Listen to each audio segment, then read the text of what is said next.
കേരള സംസ്ഥാന പുരുഷ commission bill. ഈ ബില്ലിനെ ഹാർദവമായി തന്നെ സ്വാഗതം ചെയ്യുന്നു. ഇവിടെ വനിതാ കമ്മീഷനുണ്ട്.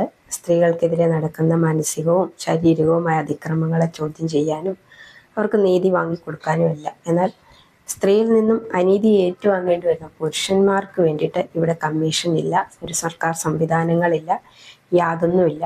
അവരുടെ പ്രശ്നങ്ങൾ സമൂഹം വേണ്ട രീതിയിൽ ചർച്ച ചെയ്യപ്പെടുന്നുമില്ല.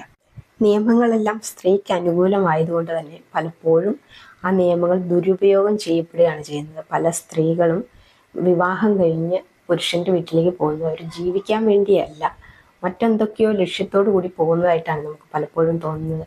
ആ കുടുംബം തകർത്ത് തവിട് പൊടിയാക്കുന്ന സംഭവങ്ങളുണ്ട്. ശരിക്കും പറഞ്ഞാൽ നല്ല കുടുംബത്തിൽ പറഞ്ഞ പല ആൺകുട്ടികളുടെയും ജീവിതം തകർത്ത് കളയുകയാണ്. ഒരുപാട് സ്ത്രീകൾ ഈ സ്ത്രീകൾക്ക് അനുകൂലമായിട്ടുള്ള ആ നിയമങ്ങളെ ദുരുപയോഗം ചെയ്തുകൊണ്ട് കള്ളക്കേസുകൾ കൊടുക്കുകയും പുരുഷന്മാരെ കള്ളക്കേസുകളിൽ കുടുക്കി അവരുടെ ജീവിതത്തിൽ ബുദ്ധിമുട്ടുണ്ടാക്കുകയും ചെയ്യുന്നുണ്ട്. ഇങ്ങനെ കള്ളക്കേസിൽ പെട്ടു പോകുന്ന പല നിരപരാധികളായ ആൺകുട്ടികളും പലപ്പോഴും പോലീസിൻ്റെ ഭാഗത്തു നിന്നും കടുത്ത ശാരീരിക പീഡനത്തിന് വരെ ഇരയാകുന്നു. കുടുംബ കോടതികളിലൊക്കെ എത്തുന്ന പല കേസുകളും അത് കള്ളക്കേസാണോ, അതിലെന്തെങ്കിലും സത്യസന്ധതയുണ്ടോ എന്ന് പോലും അന്വേഷിക്കാതെ പലപ്പോഴും ഈ പുരുഷൻ്റെ വരുമാനമാർഗം പോലും അടച്ചു കളയുന്ന ചില നിയമ നടപടികൾ കുടുംബ കോടതിക്കാരും ചെയ്യാറുണ്ട്. തന്നെ പീഡിപ്പിച്ചു എന്ന് പറഞ്ഞുകൊണ്ട് ഒരു സ്ത്രീ, അതോ ഭർത്താവാകട്ടെ അതല്ലെങ്കിൽ അന്യ പുരുഷന്മാരാരെങ്കിലും ആവട്ടെ, ആരും ആകട്ടെ, അങ്ങനെ ഒരു കേസ് കിട്ടിക്കഴിഞ്ഞാൽ അതേക്കുറിച്ചൊരു അന്വേഷണം നടത്തുക, അതിൽ എന്തെങ്കിലും സത്യാവസ്ഥ ഉണ്ടോ എന്ന് അറിഞ്ഞതിന് ശേഷം, പ്രത്യേകിച്ച് ഭർത്താവിനെതിരെയൊക്കെ ആണെങ്കിൽ അത് തീർച്ചയായിട്ടും അതിലെന്തെങ്കിലും സത്യാവസ്ഥ ഉണ്ടോ എന്ന് അന്വേഷിച്ചതിന് ശേഷം മാത്രമേ അവരെ ശാരീരികമായിട്ട് ഉപദ്രവിക്കാൻ പാടുള്ളൂ. പലപ്പോഴും നിരപരാധികളാണ് പോലീസിൻ്റെ കയ്യിൽ നിന്ന് ശാരീരികമായിട്ടും അനുഭവിക്കേണ്ടി വരുന്നത്. അത് വളരെ ബുദ്ധിമുട്ടുള്ള കാര്യമാണ്. അവരുടെ പിന്നീടുള്ള ഒരു ജീവിതത്തെ തന്നെ പ്രതികൂലമായിട്ട് ബാധിക്കുന്ന രീതിയിലേക്കാണ് കാര്യങ്ങൾ കൊണ്ടുപോകുന്നത്. അവർക്കൊരു കുടുംബമുണ്ട്.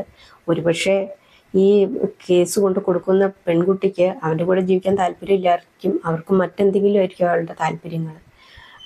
കൊണ്ട് കൊടുക്കുന്നത് കള്ളക്കേസായിരിക്കും. പക്ഷേ നിരപരാധിയായ ആൺകുട്ടി അവിടെ വല്ലാതെ ശിക്ഷിക്കപ്പെടുകയാണ്, അവൻ്റെ കുടുംബമാണ് തകർന്നു പോകുന്നത്. അതുകൊണ്ട് നിയമപാലകരൊക്കെ ഇത്തരം കേസുകൾ കിട്ടുമ്പോൾ ഒന്ന് അന്വേഷിച്ചതിന് ശേഷം മാത്രം അവരെ ശാരീരികമായിട്ട് ഉപദ്രവിക്കുന്ന നടപടികളിലേക്ക് കടക്കണം എന്നൊരു അപേക്ഷയും കൂടെ ഉണ്ട്. സ്ത്രീകളുടെ ഇത്തരം കള്ളക്കേസുകളിൽ പെട്ട് ശാരീരികമായും മാനസികമായും സാമ്പത്തികമായും സാമൂഹികമായും തകർന്നടിഞ്ഞു പോകുന്ന ഒരുപാട് ചെറുപ്പക്കാരുണ്ട് നമ്മുടെ ഈ സമൂഹത്തിൽ. അവരെ ആരും തിരിച്ചറിയുന്നില്ല, അല്ലെങ്കിൽ സത്യാവസ്ഥ മനസ്സിലാക്കുന്നില്ല, അവരെക്കുറിച്ച് സമൂഹം ചർച്ച ചെയ്യുന്നുമില്ല.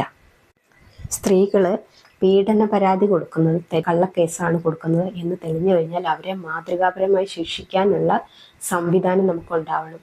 അങ്ങനെ ഒരു ശിക്ഷ കിട്ടിയാലാണ് അനാവശ്യമായിട്ട് കേസ് കൊടുക്കുന്ന ഈ ഒരു പരിപാടിയിൽ നിന്ന് സ്ത്രീകൾ മാറി.